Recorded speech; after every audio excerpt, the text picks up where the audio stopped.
ಶಿಕ್ಷಣ ನೀತಿ ಪಾರ್ಲಿಮೆಂಟಲ್ಲಿ ಪಾಸ್ ಆಗಿದೆ.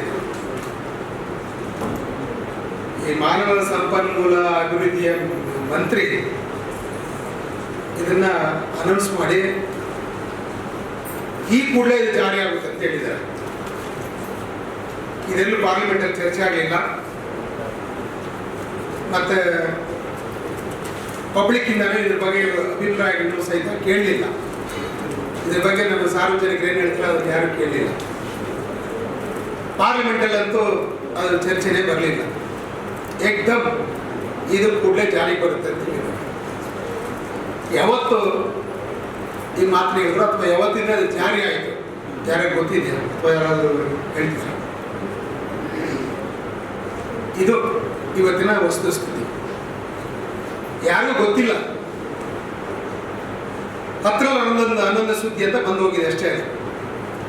ಕಳೆದ ಜುಲೈ 29ನೇ ತಾರೀಕು ಕೇಂದ್ರ ಮಂತ್ರಿಗಳು ಈ ಕೂಡಲೇ ಇದು ಜಾರಿಗೆ ಬರುತ್ತೆ ಅಂತ ಹೇಳಿದ್ದಾರೆ. ಹಾಗೆ ಇಲ್ಲಿ ನಮ್ಮ ರಾಜ್ಯ ಉಪಮುಖ್ಯಮಂತ್ರಿಗಳು ಅಶ್ವತ್ಥ ನಾರಾಯಣ ಅವರು ಸಹಿತ ಇದು ಈ ಕೂಡಲೇ ಜಾರಿಗೆ ಬರುತ್ತೆ ಅಂತ ಹೇಳಿದ್ದಾರೆ. ಇದು ಕೂಡಲೇ ಜಾರಿಗೆ ಬರುತ್ತಂದ್ರೆ ಎಂಥ ಶಿಕ್ಷಣ ನೀತಿ ಇರುತ್ತೆ, ಇದು ಯಾವ ರೀತಿ ಬದಲಾವಣೆ ತರುತ್ತೆ, ಇದರಿಂದ ಪ್ರಯೋಜನ ಏನು, ಎಷ್ಟು ಮಟ್ಟಿಗೆ ಜನರಿಗೆ ಅನುಕೂಲ ಆಗುತ್ತೆ, ಯಾವ್ಯಾವ ಮಕ್ಕಳಿಗೆ ಅನುಕೂಲ ಆಗುತ್ತೆ, ಇದು ಯಾವುದು ಸಹಿತ ಇನ್ನೂ ಯಾರಿಗೂ ಸ್ಪಷ್ಟವಾಗಿಲ್ಲ. ಮುಖ್ಯವಾಗಿ ಯಾಕೆ ಹೊಸ ಶಿಕ್ಷಣ ನೀತಿ ಬೇಕು ಅನ್ನೋದು ಸಹಿತ ಇಲ್ಲಿ ಯಾರು ಗೊತ್ತಿಲ್ಲ. ಬಹಳ ಸಹಜವಾಗಿ ಹೇಳಿದೆ ಅಂದ್ರೆ ಇವತ್ತಿನ ಶಿಕ್ಷಣದಿಂದಾಗಿ ಪಡಿತಕ್ಕಂಥ ಶಿಕ್ಷಣದಿಂದಾಗಿ ಎಲ್ರಿಗೂ ಕೆಲಸ ಸಿಗ್ತಾ ಇಲ್ಲ. ನಿರುದ್ಯೋಗಿಗಳ ಸಂಖ್ಯೆ ಜಾಸ್ತಿ ಆಗಿದೆ. ಕಳೆದ 45 ವರ್ಷಗಳಲ್ಲಿ ಇಲ್ಲಿರ್ತಕ್ಕಂಥ ದೊಡ್ಡ ಪ್ರಮಾಣದ ನಿರುದ್ಯೋಗಿಗಳ ದೊಡ್ಡ ಸಂಖ್ಯೆನೇ ಇಲ್ಲಿ ಉಟ್ಕೊಂಡಿದ್ದಾರೆ. ಆ ಕಾರಣಕ್ಕೆ ನಾವು ಎಲ್ರಿಗೂ ಉದ್ಯೋಗ ದೊರಕಿಸ್ತಕ್ಕಂಥ, ಎಲ್ರಿಗೂ ಉದ್ಯೋಗ ಕೊಡ್ತಕ್ಕಂಥ, ಕೆಲಸ ಕೊಡ್ತಕ್ಕಂಥ ಒಂದು ಶಿಕ್ಷಣ ನೀತಿ ನಮಗೆ ಬೇಕು. ಇದು ಜನರಲ್ ಆಗಿ ಹೇಳಿರೋದು, ಇದು ಸರಿ. ಹಾಗೇನೆ ನಮ್ಗೆ ಎಂಥ ಶಿಕ್ಷಣ ಬೇಕು ಅಂತ ಹೇಳಿದ್ರೆ ಎಲ್ಲರೂ ಒಳಗೊಳ್ತಕ್ಕಂಥ, ಎಲ್ರಿಗೂ ಸಮಾನವಾದಂಥ ಅತ್ಯುತ್ತಮವಾದ ಶಿಕ್ಷಣ, ಹೈ ಕ್ವಾಲಿಟಿ ಶಿಕ್ಷಣ ಕೊಡಬೇಕು ನಾವು ಅಂತ ಹೇಳ್ತಾರೆ. ಅದನ್ನು ಸರಿ. ಆದರೆ ಯಾವುದಾದ ಹೈ ಕ್ವಾಲಿಟಿ ಶಿಕ್ಷಣ, ಅದು ಯಾರು ತೀರ್ಮಾನ ಮಾಡಿದ್ದಾರೆ, ಅದು ಹೆಂಗಿದೆ, ಅದರ ಸ್ವರೂಪ ಏನು, ಇದು ಇನ್ನು ತನಕ ನಮ್ಗೆ ಅದರ ವಿವರಗಳೇ ಗೊತ್ತಿಲ್ಲ. ಶಿಕ್ಷಣ ಅಂತಕ್ಕಂಥದ್ದು ಮೂಲಭೂತ ಹಕ್ಕು ಅಂತೇಳಿ ತೀರ್ಮಾನ ಆಗಿ 10 ವರ್ಷ ಆಗಿದೆ. ಅದಕ್ಕೆ ಮೊದಲು ಇದು ಏನಾಗಿತ್ತು ಅಂತ ಹೇಳಿದ್ರೆ, ಅದಕ್ಕೆ ಮೊದಲು ಇತ್ತು, ಅದರ ಮೂಲಭೂತ ಹಕ್ಕು ಅಂತ ಏನಿರಲಿಲ್ಲ. ಸಂವಿಧಾನದ 4ನೇ ಚಾಪ್ಟರಲ್ಲಿ 45ನೇ ಅನುಚ್ಛೇದದಲ್ಲಿ ಶಿಕ್ಷಣವನ್ನು ಸರ್ಕಾರ ಉಚಿತವಾಗಿ ಮತ್ತು ಕಡ್ಡಾಯವಾಗಿ 6 ವರ್ಷದಿಂದ 14 ವರ್ಷದ ಮಕ್ಕಳ ತನಕ ಕೊಡಬೇಕು. ಇದು ಸರ್ಕಾರದ ಜವಾಬ್ದಾರಿ ಅಂತ ಹೇಳಿ ರಾಜ್ಯ ನಿರ್ದೇಶಕ ತತ್ವಗಳಲ್ಲಿ ಇದನ್ನ ಹೇಳಿದ್ದಾರೆ. 1950ರಲ್ಲಿ ಸಂವಿಧಾನ ಜಾರಿ ಬಂದು 10 ವರ್ಷದಲ್ಲಿ ಈ ಕೆಲಸ ಆಗುತ್ತೆ ಅಂತ ಹೇಳಿದ್ದಾರೆ. 10 ವರ್ಷದಲ್ಲಿ ನಮಗಿಂತ ಸಣ್ಣ ಸಣ್ಣ ದೇಶಗಳು, ಕ್ಯೂಬಾ, ಕ್ರೊಯೇಷಿಯಾ, ಶ್ರೀಲಂಕಾ, ಈ ದೇಶಗಳು ಸ್ವಾತಂತ್ರ್ಯ ಬಂದು ಕೇವಲ 10 ವರ್ಷ ಅಲ್ಲ, 7 ವರ್ಷಗಳಲ್ಲೇ ಎಲ್ಲರೂ 90% ಮೇಲೆ ವಿದ್ಯಾವಂತರಾಗಿದ್ದಾರೆ. ಕ್ಯೂಬಾ ದೇಶದಲ್ಲಿ ಹೆಚ್ಚು ಕಡಿಮೆ 100% ಆಗಿದೆ, 100%. ಸದಾಕಾಲ ಯುದ್ಧಗಳಲ್ಲಿ ಉಳಿದಿರ್ತಕ್ಕಂಥ ಶ್ರೀಲಂಕಾದಲ್ಲೂ ಸಹಿತ 90% ಮೇಲೆ ವಿದ್ಯಾವಂತರಾಗಿದ್ದಾರೆ. ಆದರೆ ನಾವು 70 ವರ್ಷ ಆದರೂ ಸಹಿತ ಇನ್ನೂ 60% ದಾಟಿಲ್ಲ. ಅಕ್ಷರ ಪಡೆದಿರೋರು 70%. ಆದರೆ ಶಿಕ್ಷಣವಂತರು, ಪ್ರಜ್ಞಾವಂತರು ಯಾರು ಅಂತ ಹೇಳಿದ್ರೆ ಅದು 20% ಇಲ್ಲ. ಅಕ್ಷರ ಪಡೆಯೋದ್ರೇನು, ಅವ್ರು ಸೈನ್ ಹಾಕಕ್ಕೆ ಬರ್ಬೇಕು ಅಷ್ಟೇ. ಎಬ್ಬಟ್ಟು ಬದಲಾಗಿ ಸೈನ್ ಹಾಕ್ಬಿಟ್ರೆ ಅವರು ವಿದ್ಯಾವಂತರ ಅಂತ ಅವ್ರು ಹೇಳ್ತಾರೆ. ಅವ್ರು ವಿದ್ಯಾವಂತರಲ್ಲ, ಅಕ್ಷರವಂತರು ಅಷ್ಟೇ.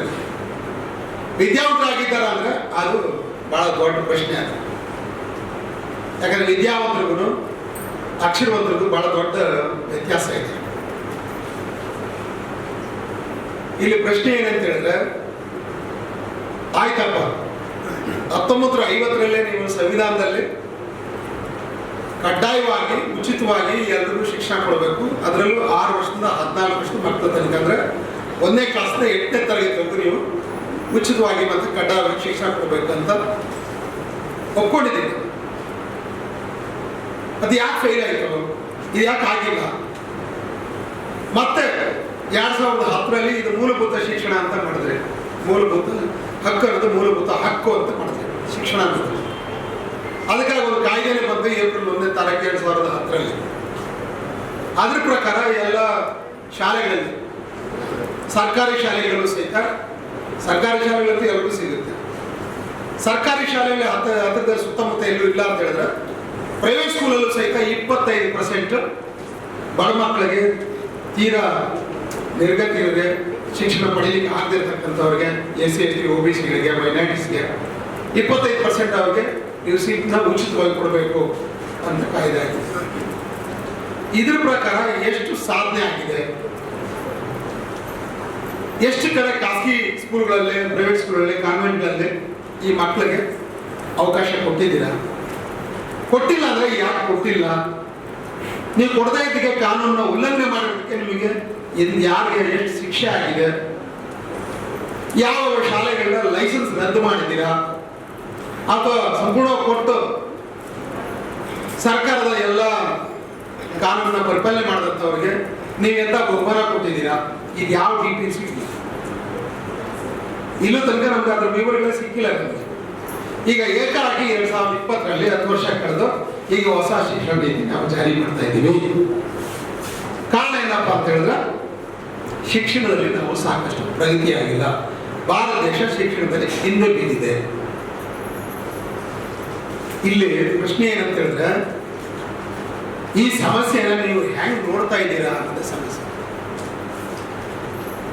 ಭಾರತ ಶಿಕ್ಷಣದಲ್ಲಿ ಹಿಂದೆ ಬಿದ್ದಿದೆ, ಬಹಳ ಜನ ಅಶಿಕ್ಷಿತರಿದ್ದಾರೆ, ಇದು ಒಪ್ಕೊಳ್ಳೋಂಥ ಮಾತು.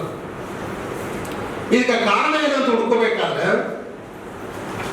ನೀವು ಕೇಳಬೇಕಾದ ಪ್ರಶ್ನೆ ಹೆಂಗಂತ ಹೇಳಿದ್ರೆ, ಭಾರತ ದೇಶ ಶಿಕ್ಷಣದಲ್ಲಿ ಹಿಂದೆ ಬಿದ್ದಿದೆ ಯಾಕೆ, ಅದರ ಹಂಗಲ್ಲ ಕೇಳಬೇಕಾಗಿರೋದು. ನೀವು ಕೇಳಬೇಕಾದ್ರೆ ಅಂದ್ರೆ ಭಾರತ ದೇಶದಲ್ಲಿ ಯಾರಿಗೆ ಶಿಕ್ಷಣ ಸಿಕ್ಕಿಲ್ಲ ಅಂತ ಕೇಳಬೇಕು. ಇದು ಸರಿಯಾದ ಪ್ರಶ್ನೆ. ಭಾರತ ದೇಶದಲ್ಲಿ ರೋಗ ಬಂದಿದೆ, ಪಿಡುಗು ರೋಗ ಬಂದಿದೆ, ಇನ್ನೇನೇನೋ ಕಾಯಿಲೆಗಳು ಬಂದಿದೆ ಅಂತ ಹೇಳಿದ್ರೆ ಅದು ಜನರಲ್ ಆಗಾಯಿತು. ಅದ್ರಲ್ಲಿ ಕೊರೋನಾ ಬಂದಿದೆ ಭಾರತ ದೇಶಕ್ಕೆ ಅಂದರೆ ಅದು ಸರಿ ಒಪ್ಕೋಬೇಕು, ಯಾಕಂದ್ರೆ ಯಾರಿಗೂ ಬಂದಿದೆ. ಅದರಲ್ಲೂ ಶ್ರೀಮಂತರಿಗೆ ಜಾಸ್ತಿ ಬಂದಿದೆ, ಬೆಂಗಳೂರು ಸಿಟಿ ಒಳಗಿರೋರಿಗೆ ಜಾಸ್ತಿ ಬಂದಿದೆ. ಮತ್ತೆ ಎಲ್ರಿಗೂ ರೋಗ ಬಂದಿರೋದ್ರಿಂದ ಇದಕ್ಕೆ ಕಾರಣ ಏನಂತ ಜನರಲ್ಲ ಕಂಡುಹಿಡಿತಾರೆ, ಔಷಧ ಎಲ್ರಿಗೂ ಬೇಕಂತ. ಆದರೆ ಶಿಕ್ಷಣ ಅಂತಕ್ಕಂಥದ್ದು ಅಶಿಕ್ಷಿತರಾಗಿರೋದು, ಇಲಿಟ್ರಸಿ, ಇದು ಜನರಲ್ ಸಮಸ್ಯೆ ಅಲ್ಲ, ಸಾಮಾನ್ಯ ಸಮಸ್ಯೆ ಅಲ್ಲ. ಇದು ಬಹಳ ಪರ್ಟಿಕ್ಯುಲರ್ ಸಮಸ್ಯೆ ಇದೆ. ವಿಶಿಷ್ಟವಾಗಿ ಕೆಲವರಿಗೆ ಮಾತ್ರನೇ ವಿದ್ಯೆ ಸಿಕ್ಕಿಲ್ಲ. ಈಗ ಹೆಂಗಿದೆ ಅಂದ್ರೆ, ಭಾರತ ದೇಶದಲ್ಲಿರ್ತಕ್ಕಂಥವ್ರಿಗೆ ಶಿಕ್ಷಣ ಯಾಕೆ ಸಿಕ್ಕಿಲ್ಲ ಅಂತ ಹೇಳಿದಾಗ ಅವಾಗ ಬಹಳಷ್ಟು ಮಂದಿಗೆ ವಿದ್ಯೆ ಸಿಕ್ಕಿಲ್ಲ ಅಂತ ಆಗುತ್ತೆ. ಆ ಬಹಳಷ್ಟು ಮಂದಿ ಯಾರು ಶೋಷಿತರು ಯಾರು ಅಂತಂದ್ರೆ ಬಡವರು ಯಾರಿಗೆ, ಅದು ಯಾರು, ಅದೇ ಯಾರು,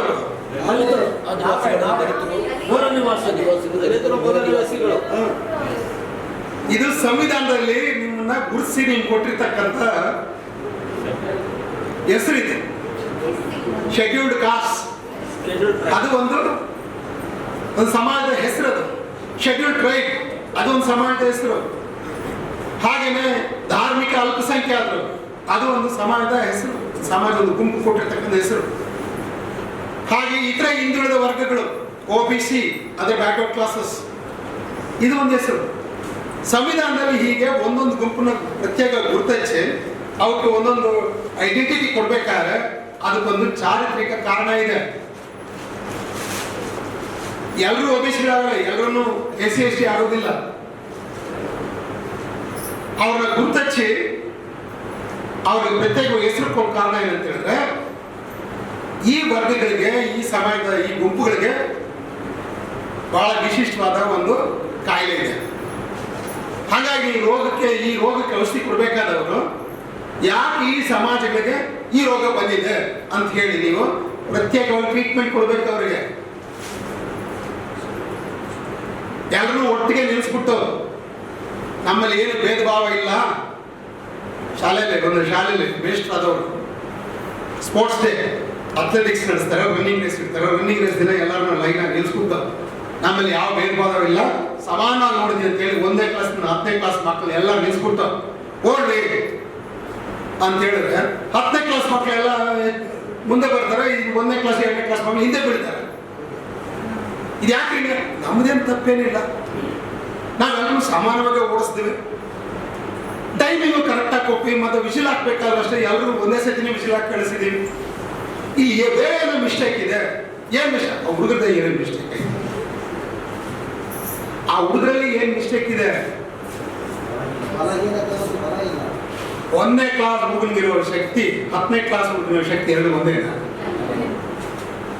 ಅಸಮಾನ ಸಮಾಜವನ್ನ ಸಮಾನವಾಗಿ ನೋಡೋದಿದೆಯಲ್ಲ ದೊಡ್ಡ ಅಪರಾಧ. ಅಸಮಾನವಾಗಿರೋ ಸಮಾಜವನ್ನ ಅಸಮಾನವಾಗಿ ನೋಡಬೇಕು, ಅದು ಸರಿಯಾದ. ಇಲ್ಲಿ ಏನಾಗ್ತಾ ಇದೆ ಅಂತ ಹೇಳಿದ್ರೆ ಪ್ರತಿಯೊಂದು ಇವ್ರು ಹೇಳೋದು, ಇವರು ನೋಡ್ತಕ್ಕಂಥ ರೀತಿ ಇದೆಯಲ್ಲ, ಅಲ್ಲಿ ನೋಡ್ತಕ್ಕ ರೀತಿಯಲ್ಲಿ ಐಬೋಯ್ತು, ಅಲ್ಲೇ ಮಿಸ್ಟೇಕ್ ಇದೆ.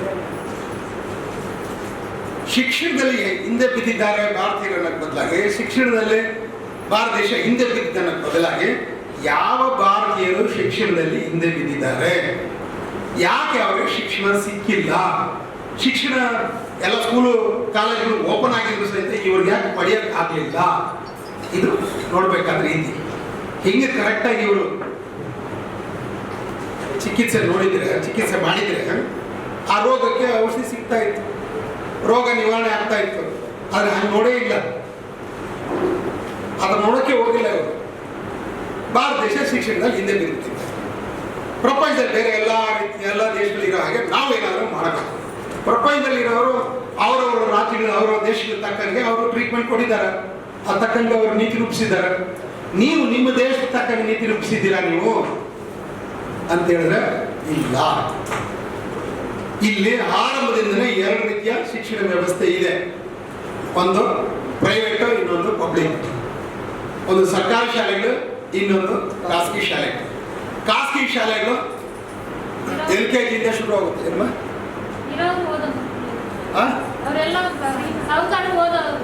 ಸೌಕರ್ಯರು. ಆ ಸೌಕರ್ಯ ಯಾರು? ಅವ್ರಿಗೂ ಒಂದು ಹಣವಂತರು ಯಾರಾಗಿದ್ದಾರೆ ಇಲ್ಲಿ? ಎಸ್ಸಿಗಳ ಯಾರು? ಮೇಲ್ವರ್ಗದವರು, ಮುಂದುವರೆದ ಜಾತಿಗಳಂತೇಳಿ. ಭಾರತ ದೇಶದಲ್ಲಿ ನೀವು ಅರ್ಥ ಮಾಡ್ಕೋಬೇಕಾದ್ರೆ ಅವೆಲ್ಲ ಜಾತಿ ಮೂಲಕನೇ ಅರ್ಥ ಮಾಡ್ಕೋಬೇಕು. ನೀವು ಬೇರೆ ದೇಶದವರಿಗೆ ಬಡವರು, ಶ್ರೀಮಂತರು, ಕಾರ್ಗಿದ್ರು, ಬೆಳಗಿದ್ರು ಅಂತ ಆಗೋದಿಲ್ಲ. ಯಾಕಂದ್ರೆ ಇಲ್ಲಿ ಬೆಳಗಿರೋರು ಹಿಂದುಳಿದ ಜಾತಿಯವನು ಇದ್ದಾನೆ, ಮುಂದುವರೆದವನು ಇದ್ದಾನೆ. ಕಾರ್ಗಿರೋನು 2 ಕಡೆ ಇದ್ದಾನೆ, ಬೆಳಗಿರೋನು 2 ಕಡೆ ಇದ್ದಾರೆ. ಅಥವಾ ಬಡವರು ಶ್ರೀಮಂತರು ಅಂದ್ರೆ ಆಗೋಲ್ಲ. ಬಡವರು ಯಾರಾಗಿದ್ದಾರೆ, ಶ್ರೀಮಂತರು ಯಾರಾಗಿದ್ದಾರೆ ಇದು ತಿಳ್ಕೋಬೇಕು. ಮೇಲ್ವರ್ಗದವರು. ಇನ್ನು ಸ್ಪಷ್ಟವಾಗಿ ಹೇಳ್ಬೇಕಂದ್ರೆ ನೀವು ಬ್ರಾಹ್ಮಣವಾದಿ ಜಾತಿಗಳು ಅಂತ ಹೇಳ್ಬೇಕು. ಯಾಕೆ ಬ್ರಾಹ್ಮಣವಾದಿ ಜಾತಿಗಳು? ಯಾರು ಮುಂದುವರಿತಾರೋ ಅವ್ರಿಗೆ ಹೊಂದ್ಕೊಂಡಿರ್ತಾರೆ, ಹಾಗಾಗಿ ಅವ್ರನ್ನ ಬ್ರಾಹ್ಮಣವಾದಿಗಳು ಅಂತ ಹೇಳ್ತಾರೆ. ಆ ಜಾತಿಗಳು ಇವತ್ತು ಶಿಕ್ಷಣದಲ್ಲಿ ಮುಂದಿದ್ದಾರೆ, ಉದ್ಯೋಗದಲ್ಲಿ ಮುಂದಿದ್ದಾರೆ, ಹಾಗೆಯೇ ಸಾಂಸ್ಕೃತಿಕವಾಗಿ ಮುಂದಿದ್ದಾರೆ, ಆರ್ಥಿಕವಾಗಿ ದುಡ್ಡು ಕಾಸಿನಲ್ಲಿ ಮುಂದಿದ್ದಾರೆ, ರಾಜಕೀಯವಾಗಿ ಮುಂದಿದ್ದಾರೆ. ಹಾಗೆಯೇ ಸಮಾಜದಲ್ಲೂ ಸಹಿತ ಅವ್ರಿಗೆ ದೊಡ್ಡ ಹೆಸರಿದೆ, ದೊಡ್ಡ ಸ್ಥಾನ ಇದೆ. ನೀವು ಮಾತಾಡಬೇಕಾದ್ರೆ ನೋಡಿ, ಅವ್ರ ಹೆಸರು ಕರಿಬೇಕಾದ್ರೆ ಸ್ವಾಮಿಗಳು, ಐನೋರು ಕರೀತೀರ. ನಿಮಗೆ ಗೊತ್ತಿಲ್ಲದೆ ಬಂದ್ಬಿಡ್ತದೆ ಯಾರು ಅವರು ಸ್ವಾಮಿಗಳು, ಅವರು ಇವ್ರು ಯಾರು, ಐನೋರು, ಇವ್ರು ಯಾರು, ಇವನ ವಲಯರು, ಅವನ್ಯಾರು ನಾನಿರೋನು, ಅವ್ರನ್ನ ಬ್ರಾಹ್ಮಣರು, ಸ್ವಾಮಿಗಳು, ಐನೋರು ಅಂತ ಹೇಳ್ತಾರೆ. ಇವ್ರು ನೋಡಿ ವಲಯರು, ಇವನು ಯಾರು, ಇವನು ಕೂರ್ಮು, ಇವನು ಕುಂಬಾರ. ಮುಸ್ಲಿಮಾನ್ ಬೇಕು ಡೀಸೆಂಟ್ ಆಗಿ ನಾವು ಮುಸ್ಲಿಮಾನ್ ಅಂತಂದ್ರೆ ಹಂಗೆ ಹೇಳೋದಿಲ್ಲ ಅವರು, ಇವ್ರು ತುರ್ಕರು ಅಂತ. ನಿಮ್ಗೆ ಕರಿಯವಾಗಲೇ ನಿಮ್ಮ ಹೆಸರುಗಳು ಕರಿಬೇಕಾದ್ರೆ ನಿಮ್ಗೆ 3 ಕಾಸು ಮರ್ಯಾದೆ ಕೊಡಲ್ಲ. ಯಾಕೆ ಕೊಡಲ್ಲ ಅಂತ ಹೇಳಿದ್ರೆ ನಮ್ಮ ಸ್ಥಾನಮಾನ ಈ ದೇಶದಲ್ಲಿ ಕೆಳಗಡೆ ಇದೆ. ಸ್ಥಾನಮಾನವನ್ನ ಎತ್ತರಿಸ್ಬೇಕಾದ್ರೆ ಒಳ್ಳೆ ವಿದ್ಯೆ ಇರಬೇಕು, ಉದ್ಯೋಗ ಇರಬೇಕು, ಹಣಕಾಸು ಮುಂದುವರೆದಿಲ್ಲ. ಏನೋ ಒಬ್ಬ ಬಿಸ್ನೆಸ್ ಮ್ಯಾನು ಅಥವಾ ದೊಡ್ಡ ಜಮೀನ್ದಾರ ಆಗಿರ್ಬೇಕು. ಇದು ಯಾವುದು ಸಹಿತ ದೊಡ್ಡ ಜಮೀನು ಇಲ್ಲ, ದೊಡ್ಡ ಉದ್ಯೋಗನೂ ಇಲ್ಲ, ದೊಡ್ಡ ವಿದ್ಯೆನೂ ಇಲ್ಲ ನಮಗೆ. ಹಾಗಾಗಿ ಇವತ್ತು ಏನಾಗಿದೆ, ನೀವು ಬೆಂಗಳೂರಲ್ಲೇ ಕೂಲಿ ಕೆಲಸ ಮಾಡೋರು, ಆಟೋ ಓಡಿಸೋರು, ಆಮೇಲೆ ಇನ್ನು ಎಷ್ಟು ಪ್ಲಂಬಿಂಗ್ ಕೆಲಸ, ಎಲೆಕ್ಟ್ರಿಷಿಯನ್ ಕೆಲಸ, ಕಟ್ಟಡದ ಕೆಲಸ, ಈ ಕೆಲಸ ಮಾಡೋರೆಲ್ಲ ನೀವು ನೋಡಿದ್ರೆ ನಿಮ್ಗೇನಿದೆ ದೊಡ್ಡ ರಿಸರ್ಚ್ ಮಾಡೋದು ಬೇಕಾಗಿಲ್ಲ. ಇದಕ್ಕೆ ಒಂದು ಯಾವುದೋ ಯೂನಿವರ್ಸಿಟಿಯಿಂದ ನಾವು ಯಾರ ಗೈಡ್ ಇಟ್ಕೊಂಡು ಯಾರಪ್ಪ ಈ ದೇಶದಲ್ಲಿ ಬಡವರು ಅಂತೇಳಿ ನೀವು ಇದಕ್ಕಾಗಿ 10 ವರ್ಷ ರಿಸರ್ಚ್ ಮಾಡೋ ಅವಶ್ಯಕತೆ ಇಲ್ಲ. ಕಣ್ಣಿರೋರು ಎಲ್ಲರೂ ಗೊತ್ತಾಗ್ತದೆ. ಇಲ್ಲಿರ್ತಕ್ಕಂಥವ್ರೆಲ್ಲರೂ ಕೂಲಿ ಮಾಡ್ತಕ್ಕಂಥ ಬಡವರು, 2 ಹೊತ್ತು ಊಟದ ಕಷ್ಟಪಡ್ತಕ್ಕಂಥವ್ರು, ಅವ್ರು ಬೇರೆ ಯಾರಲ್ಲ, SC ST OBC ಮತ್ತು ಮೈನಾರಿಟಿ. ಅವರೆಲ್ಲ ಅಲ್ಪ ಸ್ವಲ್ಪ 1-2% ಸ್ವಲ್ಪ ಚೆನ್ನಾಗಿರ್ಬೋದು, ಆದರೆ 99% ಇವರೇ. ಇವರು ಶಿಕ್ಷಣದಲ್ಲಿ ಹಿಂದೆ ಬಿಟ್ಟಿದ್ದಾರೆ. ಇದಕ್ಕೆ ಏನು ಕಾರಣ? ಇದು ಹುಡುಕಬೇಕು. ಸರ್ಕಾರ ಶಿಕ್ಷಣ ಕೊಡಬೇಕಾದ್ರೆ ಸರ್ಕಾರದ ಕರ್ತವ್ಯ ಅಂತ ಸಂವಿಧಾನದಲ್ಲಿ ಹೇಳಿರ್ಬೇಕಾದ್ರೆ ಸರ್ಕಾರ ಯಾಕೆ ಶಿಕ್ಷಣವನ್ನು ಕೊಟ್ಟಿಲ್ಲ ಅವರಿಗೆ? ಹಿಂಗೆ ಬರುತ್ತದೆ. ಸರ್ಕಾರ ಕೊಟ್ಟಿಲ್ಲ ಅಂದ್ರೆ ಸರ್ಕಾರಕ್ಕೆ ಅವ್ರಿಗೆ ಶಿಕ್ಷಣ ಕೊಡೋಕ್ಕೆ ಇಷ್ಟ ಇಲ್ಲ. ಯಾಕೆ ಇಷ್ಟ ಇಲ್ಲ? ಯಾಕಂದ್ರೆ ಎಲ್ಲರೂ ವಿದ್ಯಾವಂತರಾಗಿ ಎಲ್ಲರೂ ಉನ್ನತ ವಿದ್ಯೆ ಪಡೆದ್ರೆ, ದೊಡ್ಡ ವಿದ್ಯೆ ಪಡೆದ್ಬಿಟ್ರೆ ಕೂಲಿ ಕೆಲಸ ಮಾಡೋರು ಯಾರು, ಸುಣ್ಣ ಬಣ ಹೊಡಿಯೋರು ಯಾರು, ಮನೆ ಕಟ್ಟೋರು ಯಾರು, ರೋಡ್ ಹಾಕೋರು ಯಾರು, ಆಟೋ ಓಡಿಸೋರು ಯಾರು, ಕಾರ್ ಓಡಿಸೋರು ಯಾರು, ಇವ್ರು ಬೇಕಂದ್ರೆ ಎಲ್ಲ ಚಾಕರಿಗಳು ಮಾಡ್ತಕ್ಕಂಥ ಜನ ಯಾರು? ಬಹಳ ಮುಖ್ಯವಾಗಿ ಬೆಂಗಳೂರು ಅಂತ ನಗರದಲ್ಲಿ ಕಸ ಬಡೋರು ಯಾರು, ಅಂಡರ್ಗ್ರೌಂಡ್ ಕ್ಲೀನ್ ಮಾಡೋರು ಯಾರು, ಕಕ್ಕಸ್ ಗುಂಡಿಲಿ ಕೆಲಸ ಮಾಡೋರು ಯಾರು? ಇವರೆಲ್ಲರೂ MA ಆಗ್ಬಿಟ್ರೆ, ಪ್ರೊಫೆಸರ್ಗಳು, ಇಂಜಿನಿಯರ್ಗಳು, ಡಾಕ್ಟರ್ಗಳು ಆಗ್ಬಿಟ್ರೆ ಆ ಕೆಲಸ ಯಾರು ಮಾಡೋದು? ಸೊ ಆ ಕೆಲಸನ ಮಾಡೋರು ಬೇಕು. ಅದಕ್ಕಾಗಿ ಹೆಂಗಾಗಿದೆ ಕತೆ ಅಂತ ಹೇಳಿದ್ರೆ, ನಿಮ್ಗೆ ಶಿಕ್ಷಣ ಕೊಡಬೇಕು. ಅದು ಹೆಂಗೆ ಕೊಡಬೇಕು ಅಂತ ಹೇಳಿದ್ರೆ, ಶಿಕ್ಷಣ ಕೊಟ್ಟರು ನಿಮ್ಮ ಕೈ ಪಡೆಯೋಂಗಿರ್ಬಾರ್ದು. ಕೊಡ್ದಂಗೆ ಇರಬೇಕು. ಗೌರ್ಮೆಂಟ್ ಎಜುಕೇಶನ್ ಕೊಟ್ಟಿದ್ದೀವಿ, ಗೌರ್ಮೆಂಟ್ ಸ್ಕೂಲ್ಗಳು ಇದ್ದಾವೆ. ಎಂಥ ಗೌರ್ಮೆಂಟ್ ಸ್ಕೂಲ್ಗಳಿದ್ದಾವೆ? ಎಂಥ ಗೌರ್ಮೆಂಟ್ ಸ್ಕೂಲ್ ಇದೆ ಅಂತ ಹೇಳಿದ್ರೆ 6 ಲಕ್ಷ ಸರ್ಕಾರಿ ಶಾಲೆಗಳಲ್ಲಿ ಬರೆಯೋದಕ್ಕೆ ಚಾಕ್ ಪೀಸ್ ಗೊತ್ತಿಲ್ಲ. ಇನ್ನೇನು ಬೆಂಚು, ಬೋರ್ಡು, ಮೇಸ್ಟ್ರು, ಕಟ್ಟಡ ಇದೆಲ್ಲ ನಾವು ಹೇಳ್ತಾರದು. ಚಾಕ್ ಪೀಸೇ ಗತಿ ಇಲ್ಲ, ಸೀಮೆ ಸುಣ್ಣನೇ ಗತಿ ಇಲ್ಲ ಅಂತ ಹೇಳಿದ್ರೆ ಇನ್ನೇನು ಗತಿ ಇರುತ್ತಲ್ಲಿ? ಯಾಕೆ ಅಷ್ಟೊಂದು ಕೆಡ್ದಾಗಿಟ್ಟಿದ್ದೀರ ಈ ಸ್ಕೂಲ್ಗಳನ್ನ ಅಂತ ಹೇಳಿದ್ರೆ, ಅಲ್ಲಿ ಓದೋ ಮಕ್ಕಳೆಲ್ಲರೂ 100ಕ್ಕೆ 100ರಷ್ಟು ಈ SC ST OBC ಮುಸಲ್ಮಾನರು, ಕ್ರಿಶ್ಚಿಯನ್ರು ಮಕ್ಕಳು. ಇವ್ರು ಓದಿದ್ರೆಷ್ಟು ಬಿಟ್ಟರೆಷ್ಟು. ಹಂಗೂ ಏನೋ ಕಷ್ಟಪಟ್ಟು ಅಲ್ಲಿ ಇಲ್ಲಿ ಏನೋ ಮಾಡಿ ಹಠ ಹಿಡಿದು ಕೆಲವರು ಯಾರೋ ವಿದ್ಯೆ ಪಡಿಬೋದು. ಆದರೆ ಅವ್ರ ಸಂಖ್ಯೆ ಎಷ್ಟು ಅಂತ ಹೇಳಿದ್ರೆ ಅದು 3% ಜಾಸ್ತಿ ಇಲ್ಲ.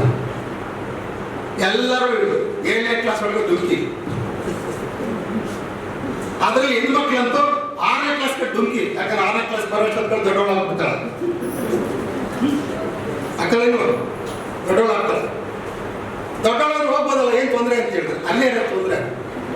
ಯಾಕಂದ್ರೆ ಚಾಕಿಸಕ್ಕೆ ಗತಿ ಇಲ್ಲ ಅಂತ ಹೇಳಿದ್ರೆ, ಈಗ ನಾವು ಸ್ಕೂಲಲ್ಲಿ ಟಾಯ್ಲೆಟು, ಬಾತ್ರೂಮು, ನೀರು ಇದೆಲ್ಲ ವ್ಯವಸ್ಥೆ ಇದೆಯಾ? ಸಣ್ಣ ಹುಡುಗಿ ಆಗಿದ್ರೆ ಪರವಾಗಿಲ್ಲ, ಅಲ್ಲೆಲ್ಲಾದ್ರೂ ಪೊದೆ ಇದೆಯೋ ಗೋಡೆ ಇದೆಯೋ ಹೋಗ್ಬಿಟ್ಟು ಹೋಗಮ್ಮ ಇನ್ನು 1 ಕೈ ಮಾಡ್ಕೊಂಬ ಅಂತ ಹೇಳ್ಬೋದು. ದೊಡ್ಡವಳಾದ್ಮೇಲೆ ಮನೇಲೇ ಹೇಳ್ತಾರೆ, ಈ ದೊಡ್ಡವಳಾಗ್ಬಿಟ್ಟಿದೆ ಶಾಲೆಗೆ ಹೋಗ್ಬಿಡಿ, ಯಾಕಂದ್ರೆ ಅಲ್ಲಿ ಏನು ಪ್ರತ್ಯೇಕ ವ್ಯವಸ್ಥೆ ಇಲ್ಲ. ಹಾಗಾಗಿ ಹೆಣ್ಮಕ್ಳು 8ನೇ ಕ್ಲಾಸ್ ಬರೋಷ್ಟೊತ್ತಿಗೆ 100ಕ್ಕೆ 93-94% ಡ್ರಾಪ್ಔಟ್ ಆಗ್ತಾರೆ. ಇನ್ನು ಹುಡುಗರು ಹಂಗೆ ಹುಡುಕೊಂಡು ಅವರು 8ನೇ ಕ್ಲಾಸ್ 9ನೇ ಕ್ಲಾಸ್ವರೆಗೆ ಹೋಗ್ತಾರೆ. SSLC ಎಲ್ಲ ಒಂದು ಕಡೆ ಭೇಟಿ ಹೊಡಿತಾರೆ. 100 ಜನ ಶಾಲೆಗೆ ಸೇರಿದ್ರೆ SSLC ತನಕ ಬರೋರು ಬರೀ 17 ಜನ. ನಾನು ಬೆಂಗಳೂರು ಸಿಟಿಯಲ್ಲೇ ಓದಿದ್ದು. ಬೆಂಗಳೂರು ಸಿಟಿ ನಾನು ಓದಿದಾಗ ನನ್ನ ಕ್ಲಾಸಲ್ಲಿ ಅವಾಗ ಪ್ರೈವೇಟ್ ಸ್ಕೂಲ್ ಭಾಳ ಕಡಿಮೆ ಇತ್ತು. ನನ್ನ ಕ್ಲಾಸಲ್ಲಿ 118 ಜನ ಇದ್ರು. 7ನೇ ಕ್ಲಾಸ್ ತನಕ ಬಂದಿದ್ದು 7 ಜನ. SSLC ತನಕ ಬಂದಿದ್ದು 3 ಜನ. SSLC ಪಾಸ್ ಆಗಿದ್ದು ನಾನು ಒಬ್ಬನೇ. ಇದು ಕೈ ತಟ್ಟ ವಿಷಯ ಅಲ್ಲ, ನಾಚಿಕೆ ಪಡೋ ವಿಷಯ ಆಯ್ತು. ನಾನು SSLC ಮಾಡ್ಕೋಬೋದು. ನನ್ನ ಜೊತೆ ನನ್ನ ಸ್ನೇಹಿತರು ಬರಲಿಲ್ಲ ಅಂತ ನಾನು ದುಃಖದಿಂದ ಹೇಳ್ತಾ ಇದ್ದೀನಿ. ನಿಮಗೆ ನಮ್ಮ ಏರಿಯಾದಲ್ಲಿ ನನ್ನ ಜೊತೆ ಯಾವಾಗ ಆಡಿ ಬೆಳೆದವರು ಅವ್ರು ಒಬ್ಬರು ಬರಲಿಲ್ಲ. ಇವತ್ತು ಪರಿಸ್ಥಿತಿ ಎಷ್ಟು ಸುಧಾರಿಸಿದೆ ಅಂತ ಹೇಳಿದ್ರೆ ಈಗ ಒಬ್ರಿಗೂ ಆಗೋದಿಲ್ಲ, ಒಂದು 10 ಜನ ಆಗ್ತಾರೆ ಅಷ್ಟೇ. ಇದು ಇವತ್ತಿನ ಪರಿಸ್ಥಿತಿ. ಇನ್ನು SLC ಆದ್ಮೇಲೆ ಕಾಲೇಜ್ಗೆ ಹೋಗೋದು, 10 ವರ್ಷ ಕನ್ನಡ ಮೀಡಿಯಂ ಓದಿರ್ತಾನೆ, ಏಕ್ದಮ್ ಅವನು PUC ಬಂದ್ಬಿಟ್ಟು ಇಂಗ್ಲೀಷ್ ಮೀಡಿಯಂ ಬಂದು ಹೆಂಗೆ ಹೋಗೋಕ್ಕಾಗುತ್ತೆ, ಅಲ್ಲೂ Kannada medium. So Kannada medium ಹೋದಾಗ ಅವನು ಏನು ಹೋಗ್ತಾನೆ, ಅವ್ರಿಗಂತ ಕೆಲವು ಸಬ್ಜೆಕ್ಟ್ಸ್ ಇದೆ, ಕನ್ನಡ ಇದೆ, ಇತಿಹಾಸ ಇದೆ, ಸಮಾಜ ವಿಜ್ಞಾನ ಇದೆ, ಏನದು ಸೋಷಿಯಾಲಜಿ ಇದೆ, ಈ ಥರ. ಆಮೇಲೆ ಜನಪದ ಅಧ್ಯಯನ, ಈ ಥರ ಕೆಲವಿದ್ದಾರೆ.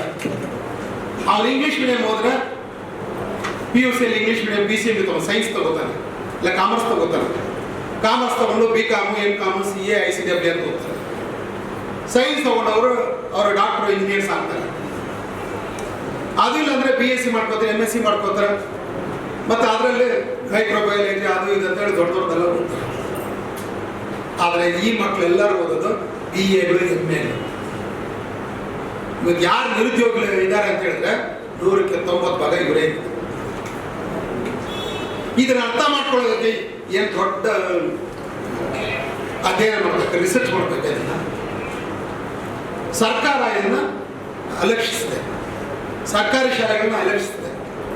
ಅಲ್ಲಿ ರೊಕ್ಕ ಕೊಡೋದಿಲ್ಲ, ಬೇಕಾದಷ್ಟು ರೊಕ್ಕ ಕೊಡಲ್ಲ. ಇಲ್ಲಿ ತನಕ ಪ್ರತಿ ವರ್ಷ ಎಜುಕೇಷನ್ಗಾಗಿ, ಶಿಕ್ಷಣಕ್ಕಾಗಿ ಬಜೆಟಲ್ಲಿ ಮೀಸಲಿಡ್ತಕ್ಕಂಥ ದುಡ್ಡು ಬಂದು 100 ರೂಪಾಯಿಲಿ 3 ರೂಪಾಯಿ ಅಷ್ಟೇ, 3% ಅಷ್ಟೇ. ಡಾಕ್ಟರ್ ಅಮರ್ ಸೇನ್ ಅಂತ ಬಹಳ ಮೇಧಾವಿ 10-20 ವರ್ಷದಿಂದ ಹೇಳಿದ್ರು, ಇದು ಕನಿಷ್ಠ ಅಂತ ಹೇಳಿದ್ರೆ ನೀವು 12% ದುಡ್ಡು ಹಿಡಿದಿದ್ದೀರಿ. ಯಾಕೆ ಭಾರತ ದೇಶದಲ್ಲಿ ಸಮಾನತೆ ಸಿಗೋದಿಲ್ಲ, ಯಾಕೆ ಎಲ್ರಿಗೂ ಶಿಕ್ಷಣ ಸಿಗಲ್ಲ? ಆಮೇಲೆ ನೋಡ್ರಿ, ನೀವು ಶಿಕ್ಷಣಕ್ಕೆ ಎಷ್ಟು ದುಡ್ಡು ಬೇಕೋ ಅಷ್ಟು ಹಿಡಿದೆ ನೀವು ಬಾರ್ಡರ್ಲಿರುವ ಸೈನ್ಯಕ್ಕೆ ಅಲ್ಲಿ ರೊಕ್ಕ ಸುಂದ್ರೆ ಮಾಡಿ, ಬೇಡ ಅಂತ ಹೇಳಲ್ಲ, ಅದಕ್ಕೆ ಎಷ್ಟು ಬೇಕು ಅಷ್ಟೇ ಮಾಡಿ. ಆದರೆ ಅತಿ ಮುಖ್ಯವಾದ ಏನು, ಮುಂದಿನ ಜನಾಂಗವನ್ನು ತಯಾರು ಮಾಡ್ತಾ ಇದ್ದೀರಿ ನೀವು. ಮುಂದಿನ ಜನಾಂಗ ನೀವು ತಯಾರು ಮಾಡಬೇಕಾದ್ರೆ ನಮ್ಮ ಹೆಚ್ಚಿನ ರೊಕ್ಕ ಬಂತು, ದುಡ್ಡು ನಾವು ಶಿಕ್ಷಣಕ್ಕೆ ಮೊದಲನೇದು ಕೃಷಿಗಿಡಬೇಕು, ಎರಡನೇದು ಎಲ್ಲಿ ಇಡಬೇಕಂದ್ರೆ ಅದು ಶಿಕ್ಷಣಕ್ಕೆ ಇಡಬೇಕು. ಆದರೆ ಶಿಕ್ಷಣಕ್ಕೆ ಖರ್ಚು ಮಾಡ್ತಾ ಇರೋದು ಇಲ್ಲಿ ತನಕ 3%ಗಿಂತ ಜಾಸ್ತಿ ಇಲ್ಲ. ಈಗ ಹೊಸ ಶಿಕ್ಷಣ ನೀತಿ ಹೇಳಿದ್ರೆ ನಾವು 6% ಇರ್ತೀವಿ ಅಂತೇಳಿ. ಏನು ಗ್ಯಾರಂಟಿ? ಏನು ಗ್ಯಾರಂಟಿ? ನೀವು ಅದೇ ಟೈಮಲ್ಲಿ ಯಾವತ್ತು ಸರ್ಕಾರಿ ಶಾಲೆಗಳಿದೆ ಅದೇ ಟೈಮಲ್ಲಿ ನೀವು ಪ್ರೈವೇಟ್ ಸ್ಕೂಲ್ಗಳನ್ನ ಬೆಳೆಸಿದ್ದೀರಿ. ಪ್ರೈವೇಟ್ ಸ್ಕೂಲಲ್ಲಿ LKGನಲ್ಲಿ ಇಂಗ್ಲೀಷ್ ಮೀಡಿಯಂ ಸ್ಟಾರ್ಟ್ ಆಗುತ್ತೆ, ಸಣ್ಣ ವಯಸ್ಸಲ್ಲಿ ಶುರುವಾಗುತ್ತೆ. ಅಲ್ಲಿಂದ ಶುರುವಾಗಿ ಅದು ಮುಂದೆ ಅವನು ಹಂಗೆ ಬೆಳೀತಕ್ಕಂಥವನು ಭಾಳ ಆರಾಮಾಗಿ ಹೈಸ್ಕೂಲಲ್ಲಿ ಇಂಗ್ಲೀಷ್ ಕಲಿತಾನೆ, ಇಂಗ್ಲೀಷ್ ಎಕ್ಸಾಮ್ ಪಾಸ್ ಮಾಡ್ಕೋತಾನೆ ಇಂಗ್ಲೀಷಲ್ಲಿ, ಹಾಗೆ ಡಿಗ್ರಿಗೆ ಹೋಗ್ತಾನೆ, ಹಾಗೆ ಪೋಸ್ಟ್ ಗ್ರಾಜುಯೇಷನ್ ಹಾಗೆ ಮುಂದುವರಿತಾ ಹೋಗ್ತಾನೆ. ಅವನಿಗೆ ಉದ್ಯೋಗದ ಅವಕಾಶಗಳು ಭಾರತ ದೇಶದಲ್ಲೆಲ್ಲ, ಪ್ರಪಂಚದ ಎಲ್ಲ ಕಡೆ ಸಿಗುತ್ತೆ. ಭಾರತ ದೇಶದಲ್ಲೇ Indian institute of management, Indian institute of science, Indian institute of technology, ICW, CA, IIM, ಈ ಥರದ ದೊಡ್ಡ ದೊಡ್ಡ ಸಂಸ್ಥೆಗಳಿದ್ದಾವೆ. ಅಲ್ಲಿ ಇವತ್ತಿಗೂ ಭಾಳ ಸುಲಭವಾಗಿ ಸಿಗೋದು ಇವ್ರಿಗೆ ಮಾತ್ರ. ಈ ನಮ್ಮ ಮಕ್ಕಳಿಗೆ 100 ಜನರಲ್ಲಿ 3 ಜನರು ಸಿಕ್ಕಿದ್ರೆ ಹೆಚ್ಚು ಸಿಗೋದಿಲ್ಲ. ನೀವು ಶಿಕ್ಷಣದಲ್ಲಿ ಎಲ್ಲರೂ ಒಳಗೊಳ್ಳಬೇಕು ಅಂತ ಮಾತಾಡ್ತಾ ಇದ್ರೆ, ಎಲ್ಲರೂ ಒಳಗೊಳ್ತಕ್ಕಂಥ ಕೆಲಸ ನೀವು ಅವಾಗ ಯಾಕೆ ಮಾಡಿಲ್ಲ, ಈಗಲೂ ಯಾಕೆ ಮಾಡ್ತಾ ಇಲ್ಲ? ಹೊಸ ಶಿಕ್ಷಣ ನೀತಿ ನಾನು ಎಲ್ರಿಗೂ ಸಮಾನವಾದ ಶಿಕ್ಷಣ ಕೊಡ್ತೀನಿ ಅಂತ ಹೇಳ್ತಾ ಇಲ್ಲ. ಸರ್ಕಾರಿ ಶಾಲೆಗಳಲ್ಲಿ ನಾವು ಈ ಥರದನ್ನ ಬದಲಾವಣೆ ತರ್ತೀವಿ ಅಂತ ಹೇಳ್ತಾ ಇದ್ದಾರೆ ವಿನಃ ಇಲ್ಲಿ ಬಡವ್ರಿಗೊಂದು ಶ್ರೀಮಂತರಿಗೊಂದು 2 ರೀತಿಯ ಶಿಕ್ಷಣ ವ್ಯವಸ್ಥೆ ನಾವು ಇನ್ನು ಮುಂದೆ ಇರೋದಿಲ್ಲ ಅಂತ ಹೇಳ್ತಾ ಇಲ್ಲ ಅವರು. ಶ್ರೀಮಂತರಿಗಿರ್ತಕ್ಕಂಥ ಕಾನ್ವೆಂಟ್ ಶಿಕ್ಷಣಗಳು ಅದು ಹಾಗೆ ಮುಂದುವರಿತದೆ. ಮತ್ತೆ ಅವ್ರಿಗೆ ಏನಾದರೂ ಬದಲಾವಣೆ ಮಾಡ್ಕೋಬೇಕಾದ್ರೆ ಎಲ್ಲೆಲ್ಲಿ ಸಾಧ್ಯ ಇದೆಯೋ ಅಲ್ಲಿ ನೀವು ಮಾಡ್ಕೋಬಹುದು ಅಂತ ಅವ್ರಿಗೆ ಫುಲ್ ಫ್ರೀಡಮ್ ಕೊಡ್ತಾರೆ, ಫುಲ್ ಸ್ವಾತಂತ್ರ್ಯ ಇದೆ, ನೀವು ಹೆಂಗಾದ್ರೂ ಮಾಡಲಿ ಅಂತೇಳಿ. ಆದರೆ ಇಲ್ಲಿ ಈ ಮಕ್ಕಳಿಗೆ ಇದು ಹಿಂಗೆ ಮಾಡಬೇಕು ಅಂತೇಳಿ ಕಡ್ಡಾಯವಾಗಿ ಹೇಳ್ತಾರೆ. ಭಾಳ ದೊಡ್ಡ ಬದಲಾವಣೆ ಮಾಡಿಬಿಟ್ಟಿದ್ವಿ. ಏನು ಬದಲಾವಣೆ ಮಾಡಿಬಿಟ್ಟಿದ್ದೀರಾ? ಈಗಿರ್ತಕ್ಕಂಥದ್ದು 1ನೇ ಕ್ಲಾಸಿಂದ ಶುರುವಾಗುತ್ತೆ ನಮ್ಮ ಗೌರ್ಮೆಂಟ್ ಸ್ಕೂಲಲ್ಲಿ. ಇನ್ಮೇಲೆ ಅದು 3ನೇ ವಯಸ್ಸಿಗೆ ಶುರುವಾಗುತ್ತೆ. ಅಂದರೆ 1ನೇ ಕ್ಲಾಸ್ ಬರೋಕ್ಕೆ ಮೊದಲೇ 3 ವರ್ಷ ಅವನು ಓದ್ತಾನೆ. ಪ್ರೈವೇಟ್ಲಿ ಚಾನ್ಸ್ ನೀವು ಕೊಟ್ಟಿದ್ದೀವಿ, ಗ್ರೇಟ್. ಅಂದರೆ 5 ವರ್ಷ ಫೌಂಡೇಶನ್ ಕೋರ್ಸ್, ಸಂತೋಷ. ಪ್ರೈವೇಟ್ ಇರ್ತಕ್ಕಂಥ ಅದೇ ಸಿಲೆಬಸ್ಸು, ಅದೇ ಕರಿಕ್ಯುಲಮ್ ಇದೆಯಾ? ಅದೇ ಥರದ ಮೇಷ್ಟ್ರಿಗೆ ಇದಾಗ್ತೀರಾ ಅಂತ ಹೇಳಿದ್ರೆ ಉತ್ತರ ಇಲ್ಲ ಅದಕ್ಕೆ. ಅಂಗನವಾಡಿ ಟೀಚರ್ಗಳನ್ನ ಇಟ್ಕೋತೀವಿ, ಬಾಲವಾಡಿ ಟೀಚರ್ಗಳು ಇಟ್ಕೋತೀವಿ. ಅಂಗನವಾಡಿ ಬಾಲವಾಡಿಯಲ್ಲಿ ಕಲ್ತಂಥವ್ರು ಏನು ಕಲ್ತಿರ್ತಾರೆ, ಎಷ್ಟು ಕಲ್ತಿರ್ತಾರೆ? ಅವ್ರಿಗೆ ಅಲ್ಲಿ ಮಕ್ಕಳಿಗೆ ನಾವು ಕಮ್ಯುನಿಕೇಶನ್ ಕಲಿಸ್ಕೊಡ್ತೀವಿ, ಮತ್ತು ಆಟಗಳ ಮೂಲಕ ಪಾಠ ಹೇಳ್ಕೊಡ್ತೀವಿ, ಮತ್ತು ಪ್ರಸಕ್ತ ವಿಷಯಗಳ ಬಗ್ಗೆ ಅವ್ರಿಗೆ ಆಟಗಳ ಮೂಲಕನೆಲ್ಲ ತಿಳಿಸ್ಕೊಡ್ತೀವಿ. ಪಾಪ ಅಂಗನವಾಡಿ ಟೀಚರ್ಗಳು ಇದೆಲ್ಲ ಮಾಡೋಕ್ಕಾಗುತ್ತಾ? ಸರಿ, ಅವ್ರಿಗೆ ಟ್ರೈನಿಂಗ್ ಕೊಡ್ತೀರಾ ಅಂತ ಹೇಳಿದ್ರೆ ತಕ್ಷಣಕ್ಕೆ ಟ್ರೈನಿಂಗ್ ಕೊಡ್ತಕ್ಕಂಥ ಪ್ರಸ್ತಾವನೆ ಇಲ್ಲ. ಹಾಗಾದ್ರೆ ಏನು ಮಾಡ್ತೀರಾ? ನಾವು ಸಾಧ್ಯವಾದಷ್ಟು ಕಮ್ಯುನಿಟಿ ವರ್ಕರ್ಸ್ನ, ಸೋಷಿಯಲ್ ವರ್ಕರ್ಸ್ನ ನಾವು ಇದರಲ್ಲಿ ಸೇರಿಸ್ಕೊತೀವಿ. ಯಾರು ಇವರು ಕಮ್ಯುನಿಟಿ ವರ್ಕರ್ಸು, ಸೋಷಿಯಲ್ ವರ್ಕರ್ಸ್? ಯಾರು ಇವರು? ಬೇರೆ ಯಾರು ಅಲ್ಲ, ಅವರು RSSನವರು ಅಷ್ಟೇ. ಅವರು ನಾವು ಸಮಾಜ ಕಾರ್ಯಕರ್ತರು, ನಾವು ಶಿಕ್ಷಣ ತಜ್ಞರು, ಶಿಕ್ಷಣದಲ್ಲಿ ನಾವು ಮಕ್ಕಳಿಗೆ ನಾವು ಪುಕ್ಕಟೆಯಾಗಿ ಹೇಳ್ಕೊಡ್ತೀವಿ ಅಂತ ಹೇಳಿ ಬರ್ತಾರೆ.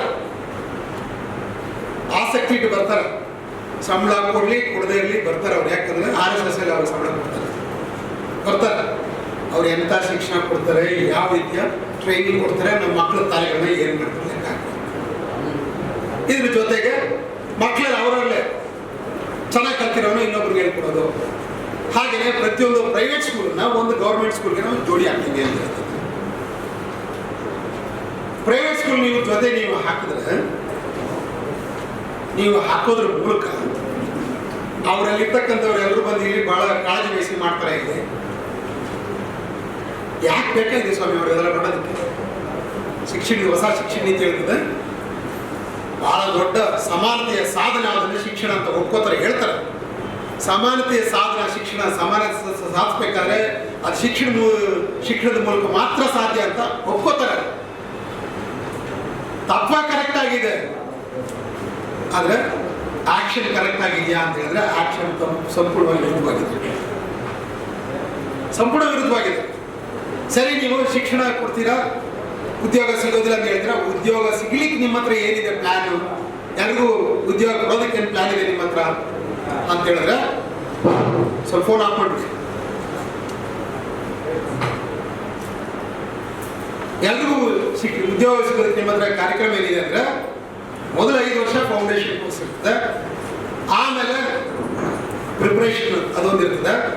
ಅದಾದ್ಮೇಲೆ 6ನೇ ಕ್ಲಾಸಿಂದ ನಾವು ಮಕ್ಕಳಿಗೆ ಅವ್ರಿಗೆ ವೊಕೇಶನಲ್ ಟ್ರೈನಿಂಗ್ ಕೊಡ್ತೀವಿ. ಅಂದರೆ ಯಾವ್ದಾರ ಒಂದು ಕಸುಬನ್ನ ಕಲಿಸ್ಕೊಡ್ತೀವಿ. ಯಾವ ಕಸುಬು? ಅದು ಎಲೆಕ್ಟ್ರಿಷಿಯನ್ ಆಗಿರ್ಬೋದು, ಪ್ಲಂಬಿಂಗ್ ಆಗಿರ್ಬೋದು, ಕುರಿಕಾಯಿ ಇರ್ಬೋದು, ನೇಕಾರಿಕೆ ಇರ್ಬೋದು. ಈ ಥರ ಎಷ್ಟೊಂದು ವಿದ್ಯೆಗಳಿದೆ, 64 ವಿದ್ಯೆಗಳು ಇದನ್ನ ಕಲಿಸ್ಕೊಡ್ತೀವಿ ಅಂತ ಹೇಳ್ತಾರೆ. ನಮ್ಮ ಪ್ರಶ್ನೆ ಏನಿದ್ರೆ, ಇದು ನಮ್ಮ ದೇಶಕ್ಕೆ ಹೊಸದ ಅಂತ. ಇದು ಹೊಸದಾಗಿದೆಯಾ? ಪ್ರತಿಯೊಂದು ಕಸುಬುಗೂ, ಪ್ರತಿಯೊಂದು ಕೆಲಸಕ್ಕೂ ಒಂದು ಜಾತಿ ಇದೆ. ಬಟ್ಟೆ ಕಲಿಸ್ತಿದ್ದಾರೆ, ಬಟ್ಟೆ ಹೊಲಿಗೆ ದರ್ಜಿಗಳಿದ್ದಾರೆ, ಕುರಿ ಕಾಯಕ್ಕೆ ಕುರುಬರಿದ್ದಾರೆ, ದನ ಕಾಯಕ್ಕೆ ಗೋರುಗಳಿದ್ದಾರೆ, ಉಪ್ಪು ಮಾರಕ್ಕೆ ಉಪ್ಪಾರಿದ್ದಾರೆ, ಬಡಿತನ ಮಾಡಕ್ಕೆ ಬಡಗಿಗಳಿದ್ದಾರೆ, ಮಡಕೆ ಮಾಡಕ್ಕೆ ಕುಂಬಾರಿದ್ದಾರೆ. ಪ್ರತಿಯೊಂದು ಜಾತಿಯೂ ಒಂದು ಕಸುಬಿದೆ. ಒಂದು ಕಸುಬಿನಿಂದ ಒಂದು ಜಾತಿ ಇದೆ, ಒಂದು ಜಾತಿಯಿಂದ ಒಂದು ಕಸುಬಿದೆ. ಕಸುಬು ಮೂಲಕ ಆ ಜಾತಿಯನ್ನು ಗುರುತಿಸ್ತಾರೆ. ಹಾಗಾದ್ರೆ ಈ ಕಸುಬು ಮಾಡ್ತಕ್ಕಂಥ ಜಾತಿಗಳು ಇವತ್ತಿನ ಪರಿಸ್ಥಿತಿ ಏನಾಗೋದು? ದೇವಾಂಗ ಅಂದ್ರೆ ನೇಕಾರರು, ಮಗ್ಗ ಇಟ್ಕೊಂಡಿರೋರು, ಮಗ್ಗದವ್ರು ಅಂತಾನೆ ಕರೀತಾರೆ. ಈ ಮಗ್ಗದವ್ರ ಕಥೆ ಏನಾಗಿದೆ? ಎಲ್ಲ ನೇಣಾಕೊಂಡು ಸಾಯ್ತಾ ಇದ್ದಾರೆ, ಸೂಸೈಡ್ ಮಾಡ್ತಾ ಇದ್ದಾರೆ. ಈ ಸೈಡ್ನವರು ಚೆನ್ನಾಗಿ ಗೊತ್ತಿದ್ದಾರೆ. ಈ ಕಸು ಮಾಡೋರಿಗೆ ಇವ್ರ ಕಸುಬು ಏನಾದ್ರೂ ಮಾರ್ಕೆಟ್ ಇದೆಯಾ? ಎಮ್ಮೆ ಕೂದು ಬಳಸೋದೊಂದು ಜಾತಿ ಇದೆ, ಅದು ಬಿಟ್ಟರೆ ಬೇರೆ ಏನು ಮಾಡಲ್ಲ ಅವರು. ಆ ಜಾತಿ ಪರಿಸ್ಥಿತಿ ಏನಾಗಿದೆ?